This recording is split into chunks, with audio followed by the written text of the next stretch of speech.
ಈಗ ನಾವು ಕಾರ್ಯಕ್ರಮನ ಶುರು ಮಾಡ್ಬೋಣ. ಡಾಕ್ಟರ್ ಯಶೋಧ ಅವರು ಮುದ್ರೆಗಳ ಬಗ್ಗೆ ತಿಳಿಸ್ಕೊಡ್ತಾರೆ. Madam, over to you. Yes ma'am, thank you ma'am. ಎಲ್ಲರಿಗೂ ನಮಸ್ಕಾರ. ಇವತ್ತಿನ ಸ್ವಸ್ಥ ವಿಷಯ ಸಮಗ್ರ ಜೀವನ ಶೈಲಿಯ ಕಾರ್ಯಕ್ರಮದಲ್ಲಿ ಸ್ವಸ್ಥ ವಿಷಯವಾಗಿ ವಾಯು ಮುದ್ರೆ ಬಗ್ಗೆ ತಿಳ್ಕೊಳ್ಳೋಣ. ವಾಯು ಮುದ್ರೆ ಮಾಡ್ಲಿಕ್ಕೆ ಹೆಬ್ಬೆರಳು ಮತ್ತೆ ತೋರು ಬೆರಳನ್ನ ಹೀಗೆ ಮಡಚಿ ಹೆಬ್ಬೆರಳನ್ನು ಅದ್ರ ಮೇಲೆ ಇಟ್ಕೋಬೇಕು.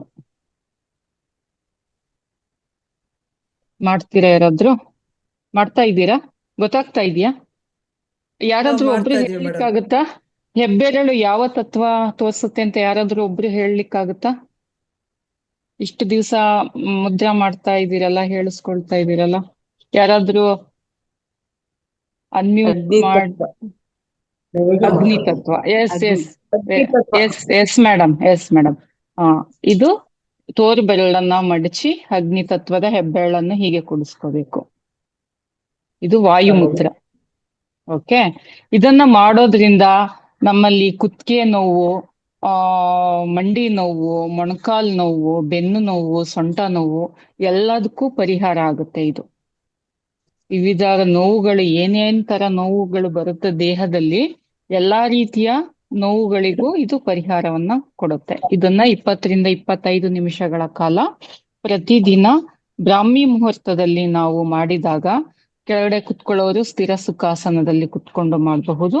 ಕೆಳಗಡೆ ಕುತ್ಕೊಳ್ಳಿದ್ದಕ್ಕೆ ಕಷ್ಟ ಆಗಂತವ್ರು ಚೇರಲ್ಲಿ ಕುತ್ಕೊಂಡು ಇದನ್ನ ತೊಡೆಯ ಮೇಲೆ ಇಟ್ಟು ಕಣ್ಣುಗಳನ್ನ ಮುಚ್ಚಿ ಬೆನ್ನು ನೇರ ಮಾಡಿ ಆಗ್ನೇಯ ಚಕ್ರದಲ್ಲಿ ಗಮನ ಕೇಂದ್ರೀಕರಿಸಿ ಈ ಮುದ್ರೆಯನ್ನ ಅಭ್ಯಾಸ ಮಾಡತಕ್ಕದ್ದು. ಇದನ್ನು ಕೇವಲ ನೋವು ಶಮನ ಆಗುವವರೆಗೆ ಮಾತ್ರ ಮಾಡಬೇಕು, ಆಮೇಲೆ ಮಾಡಬಾರ್ದು.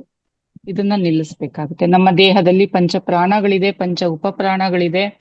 ವಾಯು ತತ್ವ ಜಾಸ್ತಿ ಆದಾಗ, ಏರುಪೇರಾದಾಗ ನಮ್ಮ ದೇಹದಲ್ಲಿ ವಾತ ಪಿತ್ತ ಕಫ ಇರುವಂತದ್ದು ನಿಮ್ಗೆ ಗೊತ್ತು.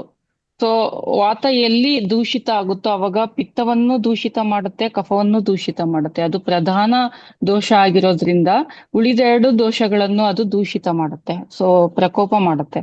ಸೊ ಆವಾಗ ಉಳಿದಂತಹ 5 ಪ್ರಾಣಗಳು, ವಾಯು ತತ್ವಗಳು ಹೆಚ್ಚಾಗಿ ದೂಷಿತವಾದಾಗ ಬೆನ್ನು ನೋವು ಬರುವಂಥದ್ದು, ಸೊಂಟ ನೋವು ಬರೋದು ಎಲ್ಲ ಆಗುತ್ತೆ. ಸೊ ಆವಾಗ ಈ ಮುದ್ರೆಯನ್ನ ಮಾಡೋದ್ರಿಂದ ನೀವು ಅದಕ್ಕೆ ಉಪಶಮನವನ್ನ ನೀವು ಕಂಡುಕೊಳ್ಬಹುದು.